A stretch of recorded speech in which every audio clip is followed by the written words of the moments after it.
daughter of Fateh Ali, and all other marhumin.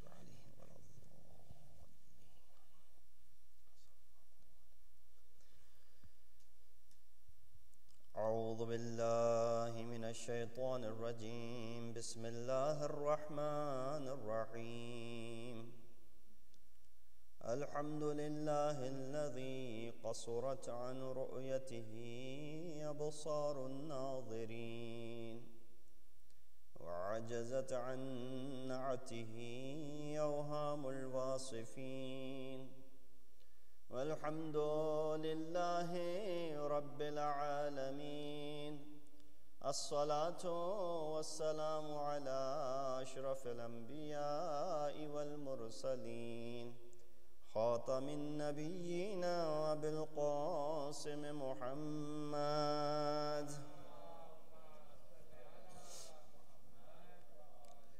وأهل بيته الطيبين الطاهرين المعصومين الذين أذهب الله عنهم الرجس وطهرهم تطهيرا.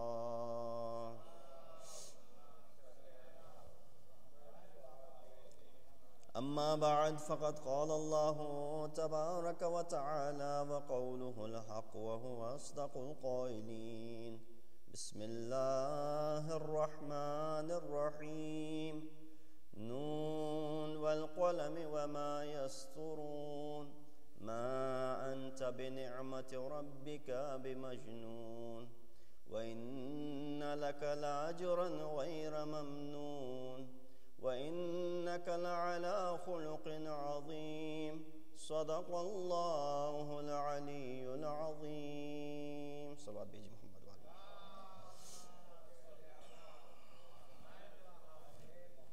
Assalamu alaikum wa rahmatullahi wa barakatuhu.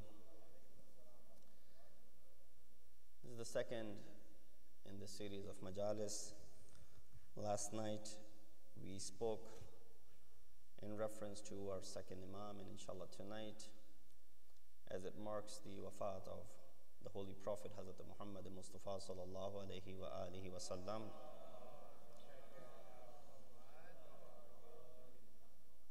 as you may have understood with the verses that I chose for tonight's talk, is from chapter number 68 of Quran, known as Wal Qalam. In fact, there are other names that have been given to this surah. One of the names is Surah Noon, one is Wal Qalam, one is Noon Wal Qalam. When we look at this surah, which is 68th as far as the number is concerned, we find that there's much discussion in the surah in reference to our Prophet. Although the entire Quran is revealed onto the heart of our Prophet, there's a chapter known as Surah Muhammad, but we find more discussion in this particular surah.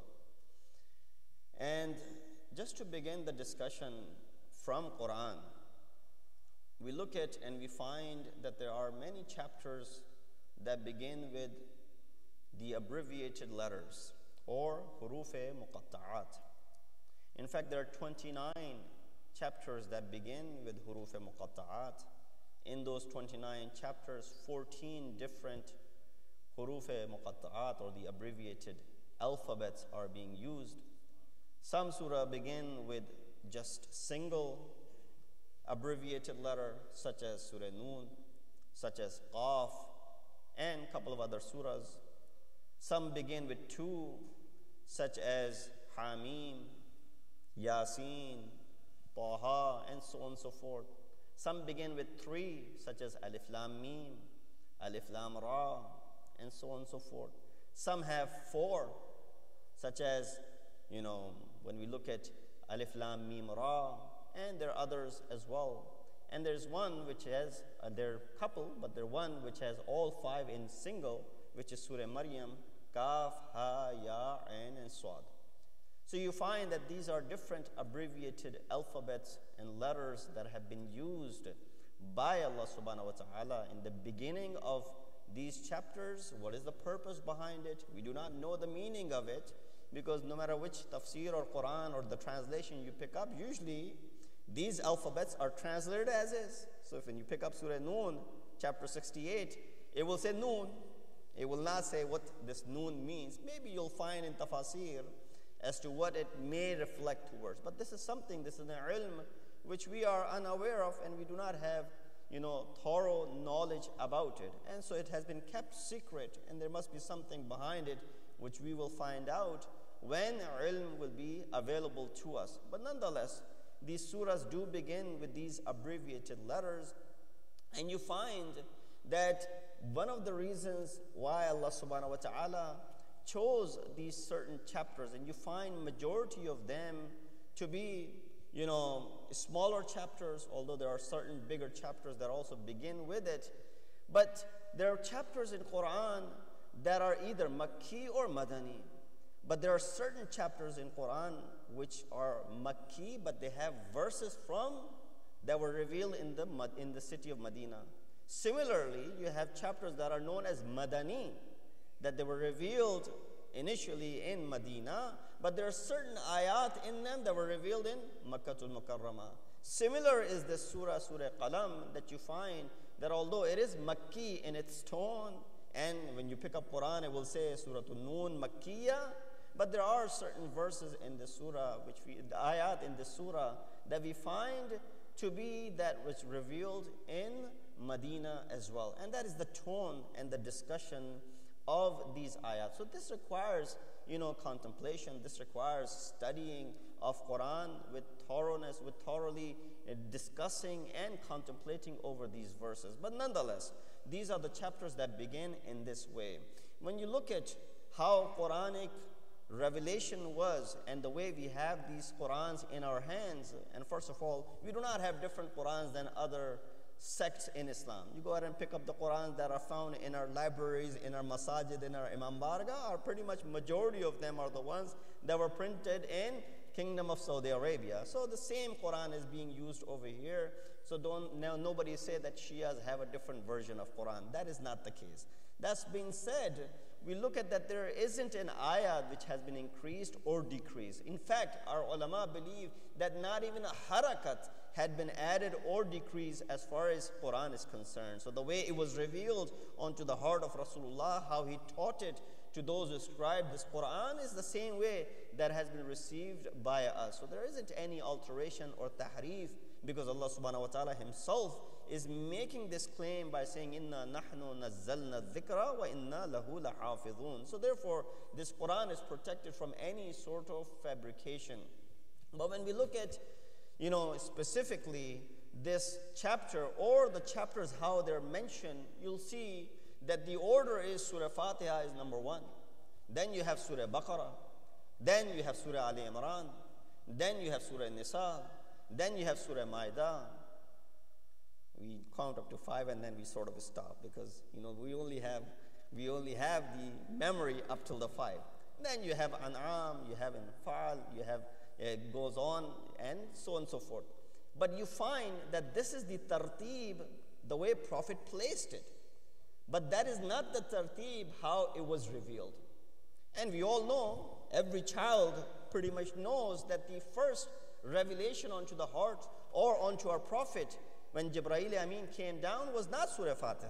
It was the first few verses of Surah Alaq, in which Allah subhanahu wa ta'ala says, the surah begins with Iqra, Bismi Rabbika alladhi khalaq, and so on and so forth. Guess what is the second as far as the revelation chronologically is concerned? It's this chapter, Surah Qalam. First surah which is revealed is Alaq, first few ayat which talk about Iqra, read in the name of your Lord.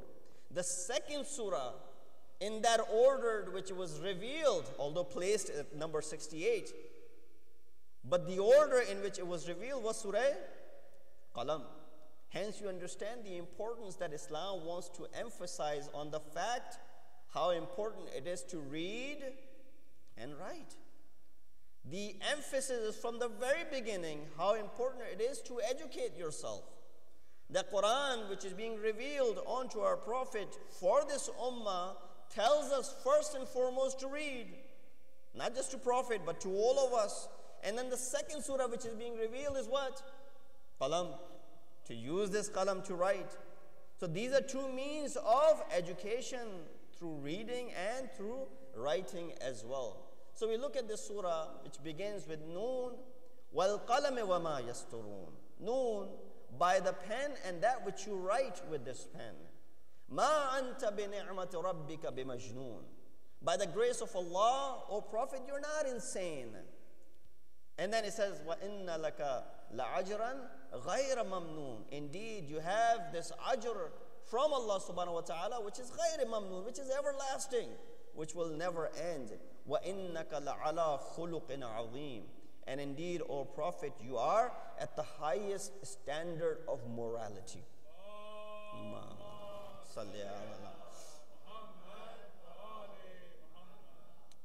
You find that when the discussion begins, there should be some sort of harmony between the ayat of Quran. You take these first 4 ayat that I recited for you. The first part of the ayat talks about pen and that which you write with it. The second part of the ayah talks about Prophet being consoled by Allah subhanahu wa ta'ala because people were calling him to be insane, majnoon, sahir, magician, and all those things. So the second part of the ayat is actually consoling our Prophet. Then the third part is talking about the ajr that is being given to him. And the fourth ayah is talking about him being at the highest standard of morality. What is the harmony between these ayat? They're in one chapter. They start out from the beginning, yet you find that all 4 of these verses are in different direction. One talks about pen, the second talks about prophets, being consoled. Third talks about him having this ajr. Fourth talks about him having this akhlaq, that Allah subhanahu wa ta'ala is saying is unmatched. Akhlaq khuluq azim. So when we look at this from this aspect, you find that there's a reason why in Quran, it's not everything is being mentioned in a sequence. You don't see that the first part of the Quran, it talks about Tawheed, for example. Second part of Quran talks about, for example, the Nubuwwat. Or the last part of the Quran that talks about Qayamat. Or one part of the Quran talks about Anbiya. The second part of Quran talks about Akhlaq. And the third part of Quran, for example, talks about other hikayat. No, that is not the case. Why do you find that all of these matalib are, scattered? They're not all together at once, at the same place. So they would have been much better, wouldn't it be, if they were divided into this way? So for the beginning part of the Quran, if you just want to focus on tariq, you'll get all the tariq in there. Second part, if you just wanted to focus on akhlaq, you'll get all the akhlaq over there. Third part, for example, you want to focus on the ahkam, you find all the ahkam, put together in one place.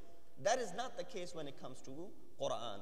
The fact that Allah subhanahu wa ta'ala and how Prophet placed these ayat and these surahs tells us that if you wanted to get something out of Quran, if only you focus on one part of it, you will grasp every single thing. Because even in the beginning, you have everything put together. In the middle part, you have everything put together. In the last part, you have everything put together. So if a person was only to focus on one part of Quran, he will not be deprived of all of these matalib because they're all forced together in one particular section. And they have not been divided by topics or anything of that sort. Salawat Biji Muhammad wa ali Muhammad.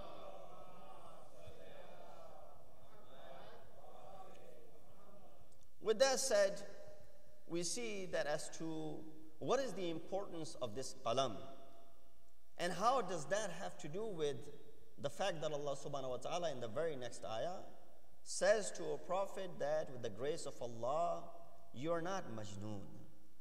With the grace and with the favor of Allah, the word ni'mat is being used over here.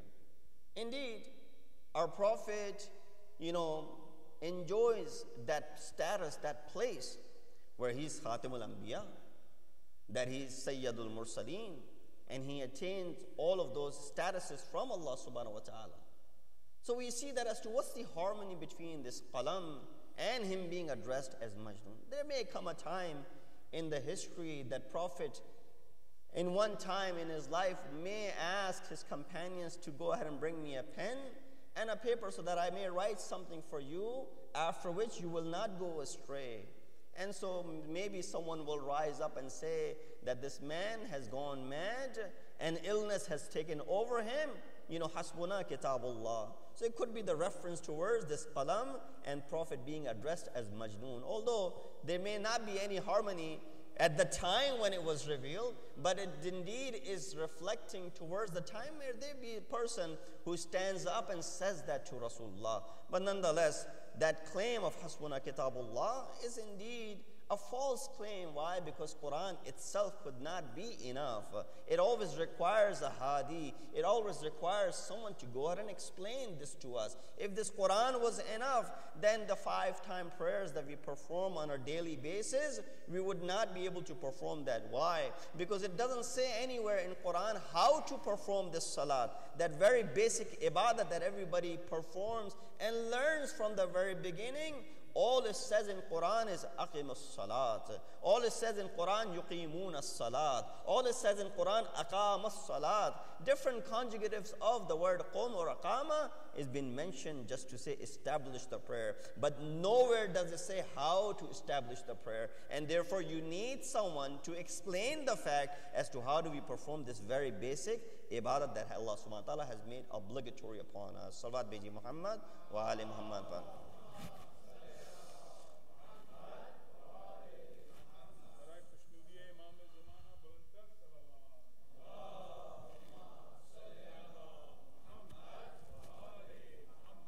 So that's the harmony that you find, or the parallel that you find between qalam and as far as the ayat which is talking about majnoon, for example.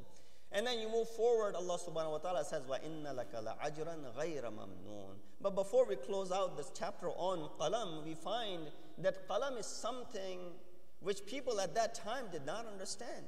Even when the first 5 verses of Surah Alaq were being revealed, the discussion of qalam came into effect.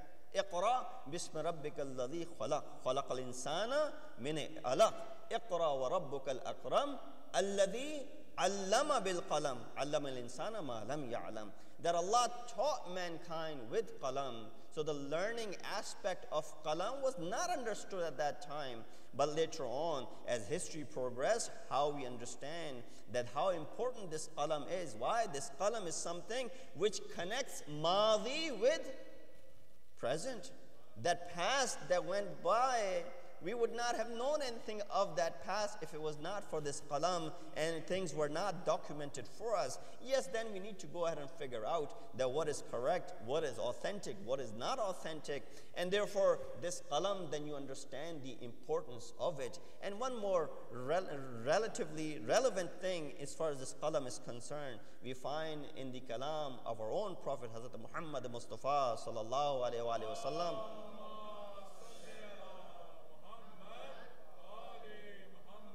It says on the day of judgment, probably begins with yuzan, that Allah subhanahu wa ta'ala, or yuzan damu shuhada wa mida'ul ulama, midadul ulama. That midadul ulama, the pen of ulama scholars, and dam shuhada, the blood of shuhada, will be weighed on the day of judgment. It says fayurajjih. That which will be heavier will be the qalam of ulama. Although the effect of shuhada and the martyrdom and their blood is definitely sacred, but it is the qalam of ulama that will be heavier on the day of judgment because of the role that it has to play in building the societies. So therefore we understand the importance of qalam from this aspect, and Islam has laid the foundation as far as the ilm is concerned, and all those riwayat that Prophet gave to us as far as the importance of attaining this knowledge is concerned. I want to move quickly because I have to get to a point towards the end. It says in the 3rd ayah, وَإِنَّ لَكَ لَأَجْرًا غَيْرَ مَمْنُونَ. O Prophet, you have this ajr which is never ending, which is everlasting. We find that there was only one discussion of ajr in Quran where these people wanted to pay Rasulullah back for all the hard work that he did. He said, in ajri ilallah, that indeed my ajr is with Allah subhanahu wa ta'ala. There's no way that you can compensate me for that which I have done for the ummah. But then, if they are asking, O Prophet, for ajr, then go ahead and say this to them. قُلْ لَا أَسْأَلُكُمْ عَلَيْهِ أَجْرًا. Tell them that I do not need any ajr and compensation from you. إِلَّا الْمُوَدَّةَ فِي الْقُرْبَى. All I require from you, if you want to pay me back for something that I have done for you, then just be, mindful of the fact how to be compassionate and merciful and show love towards my qirabat. That was the only. Salli ala Muhammad wa ala.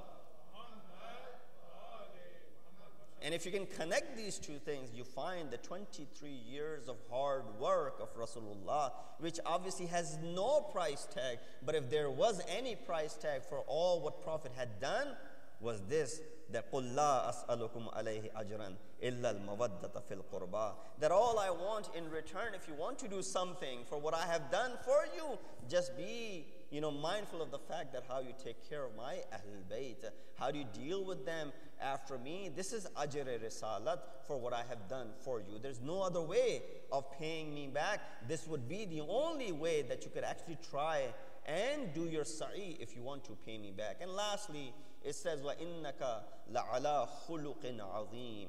That indeed, O Prophet, you are at the highest standard of morality. We find that one of the reasons Prophet himself was saying this, that إِنَّمَا بُعِثْتُ لِأُتَمِّمَ مَكَارِمَ الْأَخْلَاقِ. One of the reasons for my bi'isat is what? Is this, to complete the makarim al-akhlaq, to go ahead and show people, portray the greatest of the akhlaq. And that is something which is lacking, unfortunately, from the society that we find. While we claim many things, but the akhlaq is something which is missing from here. Yesterday, I had brought, and the discussion was in reference to that what is deen? And I forgot to mention one aspect of it, that deen, if the children over here, if someone ever asked you, we translated the word deen, we talked about the terminology of the deen, but we did not mention that if someone was to ask you, what is deen? Explain deen in one word, how would you explain deen? You can say deen is the name of 3 A's, triple A. Not the company triple A, but triple A. It'll be easy for you to remember from this. 1A is ahkam. All of the wajibat that Allah subhanahu wa ta'ala has made obligatory upon us. Second A is your aqaid, your beliefs. These things that we must believe, that you learn from the very beginning, that you must do your own research. And third A is akhlaq. Deen is the name of these 3 A's. You have aqaid, you have ahkam, and you have akhlaq. But believe it or not, Ma'asumeen emphasized a great deal on these akhlaq, saying that even if you have aqaid and ahkam, but you're zero as far as your akhlaq are concerned, then this aqaid and these ahkam would not have any value, none whatsoever. The only thing that people are turned off from is the akhlaq, and that is the reason even Prophet was addressed by Allah subhanahu wa ta'ala that لَوْ كُنْتَ فَضًّا غَلِيظَ الْقَلْبِ لَنْ فَضُّوا مِنْ حَوْلِكَ. O Prophet, if you were stern-hearted with these individuals, they would have definitely left you alone and they would have stranded you. The fact that Prophet was sent as rahmatan lil alameen, as a rahmat for all of mankind, that was the reason that people were still around Rasulullah sallallahu alaihi Muhammad wa ali Muhammad.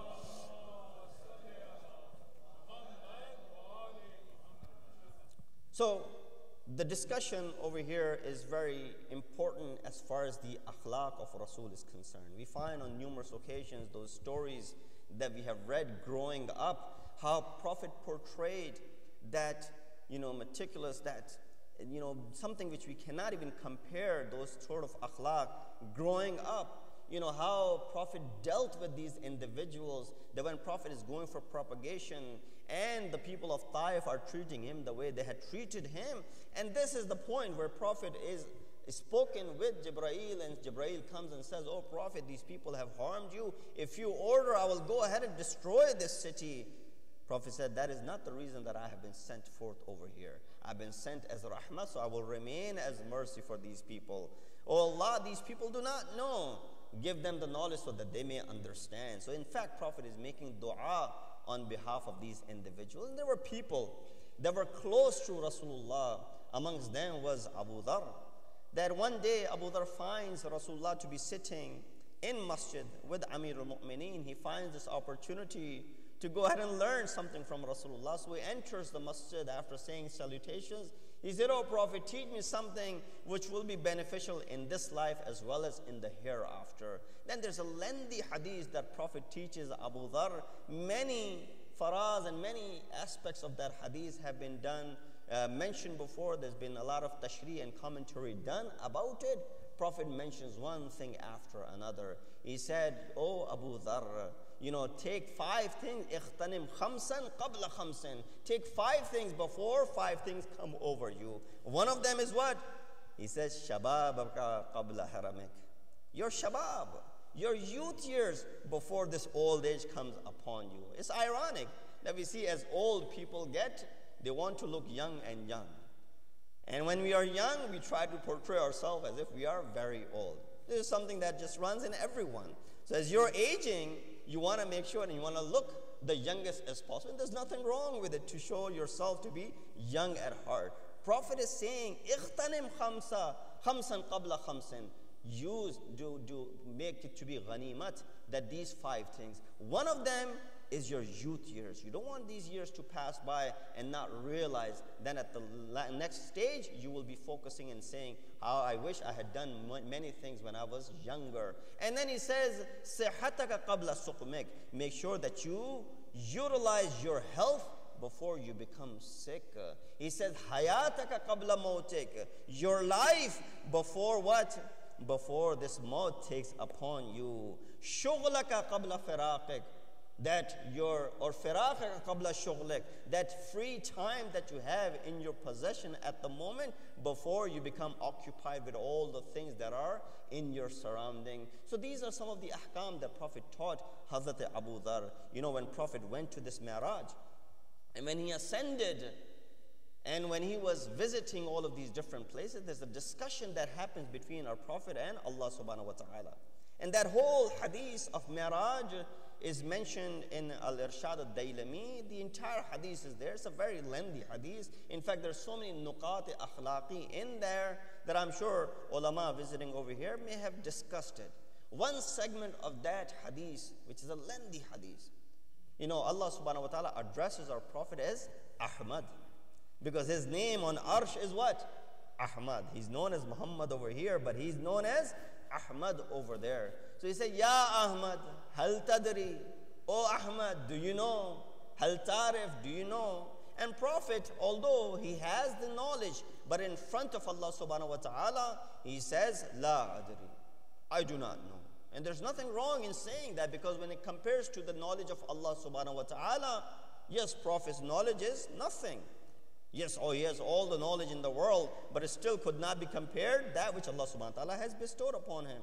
So definitely Allah's knowledge is superior to a Prophet. In fact, in one of the surahs in Quran, I believe in Surah Qiyamah, that when the discussion was that these people asked Prophet, "Oh Prophet, when will Qiyamah take place?" Or either Surah Jinn, I believe. "When will Qiyamah take place?" He said, "In adri." I do not know. Afwa qareebun aw ba'id. Is it close by or is it far away? So there's nothing wrong in saying I don't know, and that does not decrease anything from the status of Rasulullah. For example, if he says I do not know. So this hadith is filled with it. That Allah asks him a question and he says, "La adri." "Ya Ahmad, hal ta'rif or hal tadri bi'ayyi waqtin yataqarrabu al-'abdu ila al-ma'bud?" "Oh Ahmad, do you know what is the time when my servant is closest to me?" You want to hear this one? What is the time when my servant is closest to me? Allah is, spiritually speaking, نَحْنُ أَقْرَبُ إِلَيْهِ مِنْ حَبْلِ الْوَرِيدِ. He's closer than the jugular vein. He's everywhere. Wherever you look, he's there.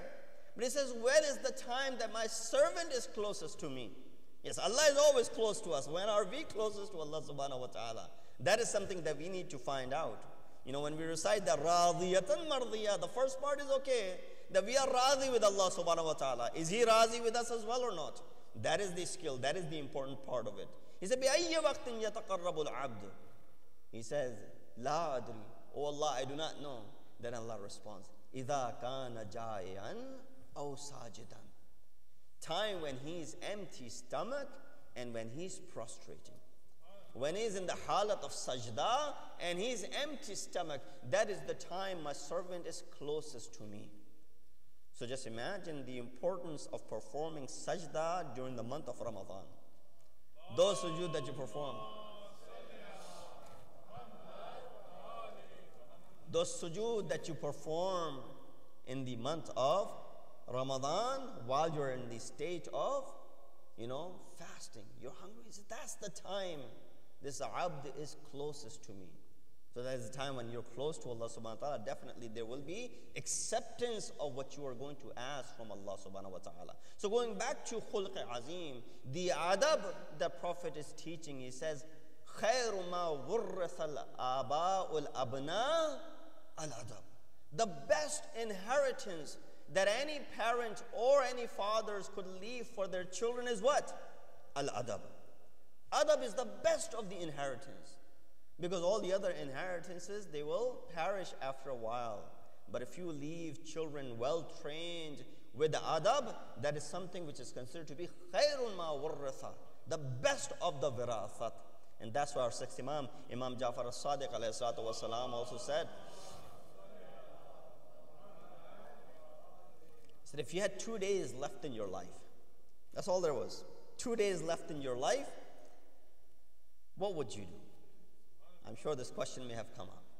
That's the good reason that Allah has never mentioned when the death will come upon us. You got to be ready at all the times. You got to be on your tiptoes that when will this death come upon us. So it's kept hidden from us for a good reason. But science and medical is, progressing, so they are usually able to tell sometime with those terminally ill people that you have few months left in your life.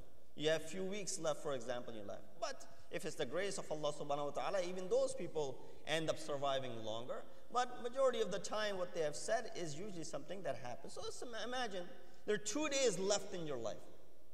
Obviously, none of these luxuries that we are occupied with right now, all of these other things that have kept us busy in this life will be the last thing on our mind. If we knew that we only have 48 hours, we will be doing those things that we consider to be the most important. But at the moment, we don't consider them to be the most important because we don't have that hurry anymore. We don't have that rush anymore. So Imam said, imagine if you had 2 days left in your life, what would you do? Imam responded by saying that spend 1 day learning adab and spend 2nd day practicing adab. If there were only 2 days left in your life, this is all you got to do. First day, learn the adab and the adab and rusumat and train yourself. And 2nd day, practice that as well. So we understand the concept of how important it is to put something into practice. And that is the reason we find that many ayat of Quran, where Allah subhanahu wa ta'ala talks about, a lot of time it's, tafasir mentioned that who this ayat is referring to. And it is important because sometimes it's madh khas. It's the specific praise for someone. Sometimes it's madh am. It is, general praise for some certain individual.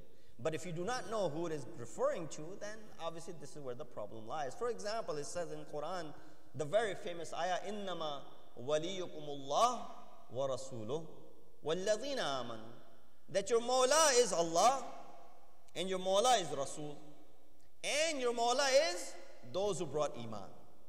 Now we can become excited because that includes all of us, right? Alhamdulillah, we have brought Iman. Up until this point, it's madhe am, that everybody is included in this ayah. After Allah and after Rasul, anyone who brought Iman is part of this ayah. But this is where madhe khas begins. Alladhina yuqimuna as-salat.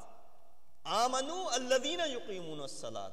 Those who brought Iman are the ones who establish prayer. So one thing is clear. Sahib Iman is only that person who established the prayer. If you don't establish the prayer, then obviously you're exiting the realm of Iman. It was still good because alhamdulillah we have brought Iman and we established the prayer as well. وَيُؤْتُونَ الزَّكَاةَ. We are all still part of this ayah. Why? Because we brought Iman, we perform the salat, and we give zakat. And the last part becomes madh khas. He said, وَهُمْ رَاكِعُونَ. That not just anyone who gives zakat, but the individual who gives zakat in the state that this person was performing what? Ruku. This is the ayat which was revealed in madh khas of none other than Amirul Mu'mineen Ali ibn Abi Talib alayhi salatu wasalam.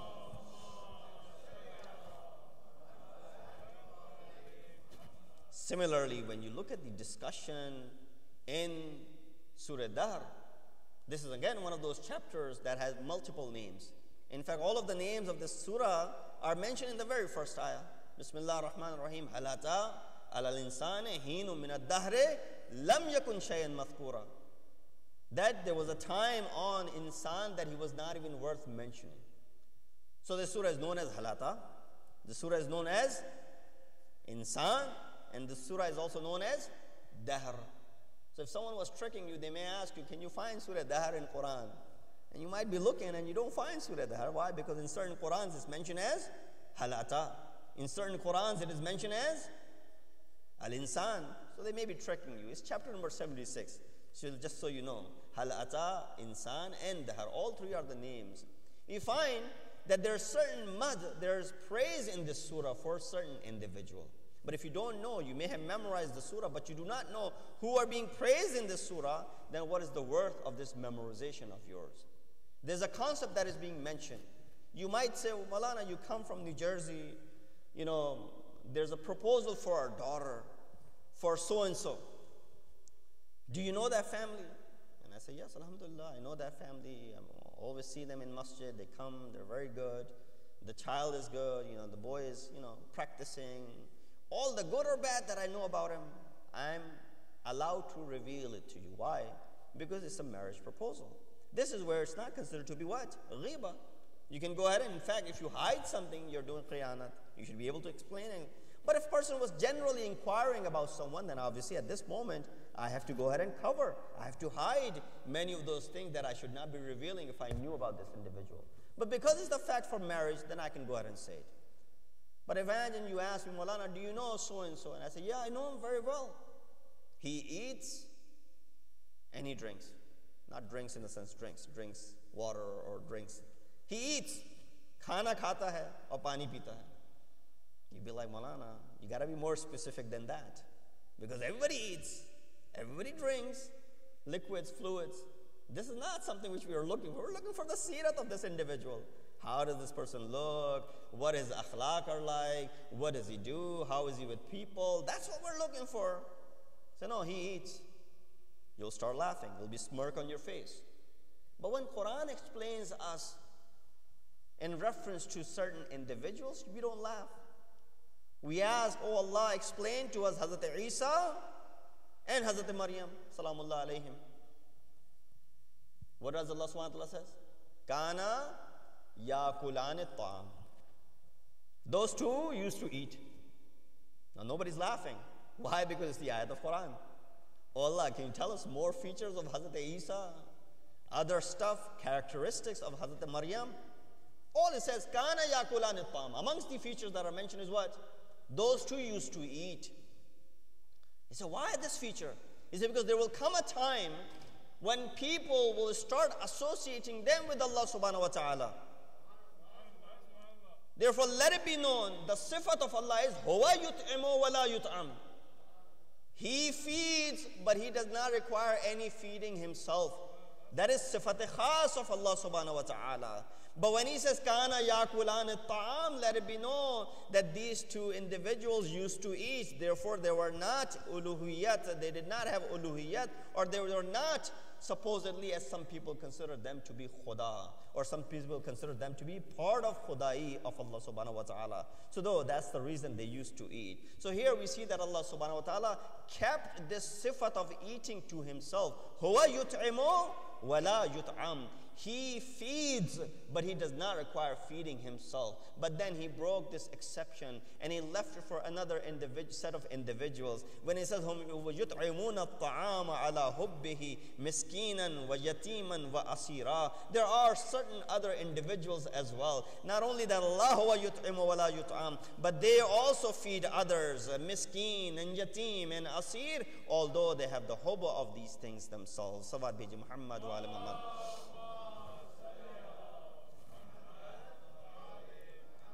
So we find that Quran, we got to be very careful with madh khas and with madh am that is being done in Quran, with specific that these ayat are mentioned, because Quran is not a book that mentions a lot of names, and hence there aren't many names that are mentioned in Quran. Therefore, should not be misguided saying that this ayah or the surah is referring towards someone else, for example.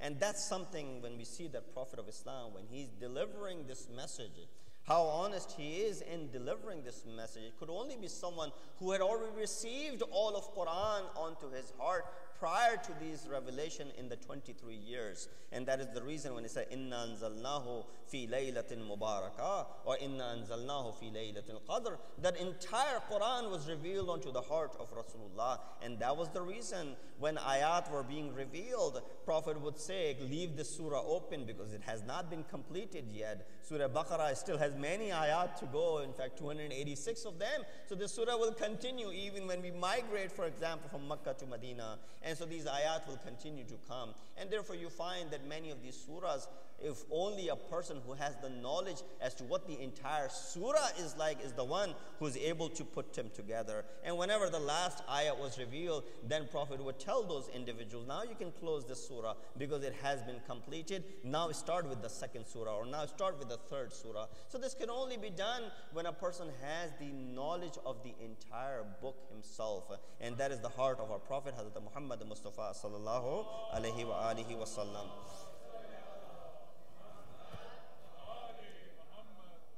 The Prophet did his duty as far as explanation was concerned. But when we look at this Quran, which nobody was willing to take, insan moves forward and takes the responsibility of this book. Ayah says that if it was revealed onto the mountains would be crushed. But when it's revealed onto the heart of Rasulullah, the heart of Rasulullah is able to bear the pain of it. If it was revealed on mountains, they would have been crushed. But when it's revealed onto the heart of Rasulullah, Rasulullah's heart has the ability to bear this book and not be crushed by it. Usually the explanation and the mention of Jabal is given because, there isn't any power aside from Allah subhanahu wa ta'ala who can move these mountains from its place. With all the technological advancement, they may break some of the mountains to make ways out of it, but to move the entire mountain, why? That's why these mountains are very strong and steadfast wherever they've been placed. But if anyone can move these mountains, is asked Asqaf Azam, when in Najran, when he saw those faces, he says, Inni la'ara wujuhan, I see certain faces. If they were to ask Allah subhanahu wa ta'ala to move the mountains from its place, definitely they will be moved from its place. So when Rasul is leaving this world, definitely the entire humanity is unable to bear the weight of this Quran, because if it was revealed on Jabal, it would be crushed. So you need another individual whose heart is capable of keeping this Quran and save it from any sort of alteration. That has to be someone from Rasulullah, and that we find that when Rasulullah gives this and he makes Amirul Mu'mineen to be his wasi, and he makes Amirul Mu'mineen to be his wali. And this is an interesting discussion if you look, that towards the end of the life of Rasulullah, after the events of Ghadir, there were two people who came and asked this question from Rasulullah. That, oh Rasulullah, is this your personal decision or is it Allah subhanahu wa ta'ala's decision? One was someone who was destroyed right away. But when Prophet returns to Medina, there's an Arabi who comes and asks the similar question. But this time he was not asking to criticize Rasulullah. The first person was trying to criticize Rasulullah. And then he asked other stuff, and then Prophet said something. Prophet, there's a hadith which is narrated by Jabir ibn Abdullah al-Ansari, and it is mentioned in Al-Kafi as well, that Prophet said to this man, and obviously all the companions were sitting there as well. That just shows you his confidence in Ahlul Bayt. He says, "Ma nazal Allahu shay'an, wa ma khalaq Allahu khalqan," that Allah did not reveal anything, nor did He create anyone or any makhluk, illa lahu sayyad, except that there's master for it. What does that mean? He said, "Al-Quranu sayyadul kutub." So Quran is the sayyad of all of the books. Sayyid here, over here, means what? Leader, not the Sadat. The leader of all the books. If there are all these books, Quran is what? Is the leader of all the books. He said then, Shahru Ramadan Sayyidul Shuhur. Month of Ramadan is what? Is Sayyidul Shuhur. Is the Sayyid of all of the months. Laylatul Qadr Sayyidatul Layali. Laylatul Qadr is what? Is Sayyida of all of the nights. He said, Al-Firdaus Sayyidul Jannah. Firdaus is the Sayyid of Jannah. He said, Jibrail Sayyidul Malaika. Jibrail is what? He's the Sayyid of all of the Malaika. He's the leader of all the Malaika. He said, Wa ana Sayyidul Anbiya. I am Sayyidul Anbiya. I am the master of all of the Anbiya. He said, Wa Aliyun Sayyidul Awsiya. And Ali is Sayyid of all of the Wasi and all of the Awsiya. Then he said, Fatimatu Sayyidatu Nisa'il Alameen. Fatimatu Zahra is Sayyida of all of the women of the Alameen. Then he said, Hassan wal Hussein Sayyida Shababi Ahlul Jannah. Hassan and Hussein are what? They are Sayyid of Shababi Ahlul Jannah. Up until this point, everything makes sense. But then what Prophet says after this is really incredible. He said, وَلِكُلِّ إِمْرِئٍ فِي عَمَلِهِ سَيَّدٌ. For every individual, for their actions, there's a Sayyid. That means what? That means all of the actions that you perform at one place, and then there's master of all of your actions. There's a Sayyid of all of your amal. He said, وَلِكُلِّ إِمْرِئٍ فِي عَمَلِهِ سَيَّدٌ وَالسَّيَّدُ الْعَمَالِ حُبِّي وَحُبُّ عَلِي ibn Abi Talib. Salli ala Muhammad. He says, Sayyidul Amal is what? Is my love and love for Ali ibn Abi Talib. And that is basically Ajr-e Risalat that we had concluded earlier as well. Prophet Islam performed his duty as far as propagation is concerned. Those, years in Mecca, 13 years that he struggled, and then the last 10 years of his life in the city of Medina, the difficulty that Prophet went through, all of the hardship that came about him. In Khutbah Ghadir, Prophet actually begins by saying that there are not too many days that are left between you and me. Very soon I will be leaving from between you. And so people started weeping, they started crying, and they understood the fact that Prophet of Islam will no longer be amongst us anymore. And so Prophet was preparing them so that abruptly when I leave this world, you would be prepared for my departure. And then when those days got closer and closer, Prophet started falling sick. And this was the time when Janab Sayyida was next to Rasulullah. When Janab Sayyida was next to the ailing father, she was very saddened by the fact that her father will no longer be with her. Janab Sayyida realizes it's not an ordinary individual. It is Khatimul Anbiya. It's not an ordinary father. It is Rasulullah. But nonetheless, as a daughter, she's weeping for her father. Except that one occasion when Rasulullah says something in the ear of Janab Sayyida. Then she started smiling. There was a smile on the face of Sayyida. When people later asked, "Oh Sayyida, what did Prophet say when you were in the halat of grief and huzn?" She responded, the Prophet said, "Oh Sayyida, you'll be the first person to come and meet me." So that made me laugh. That made me smile. Just imagine who amongst us, when they're told about their departure, that you will die soon, that he smiles. It is only Sayyida. About hearing her death, she's smiling because she will be close to Rasulullah again.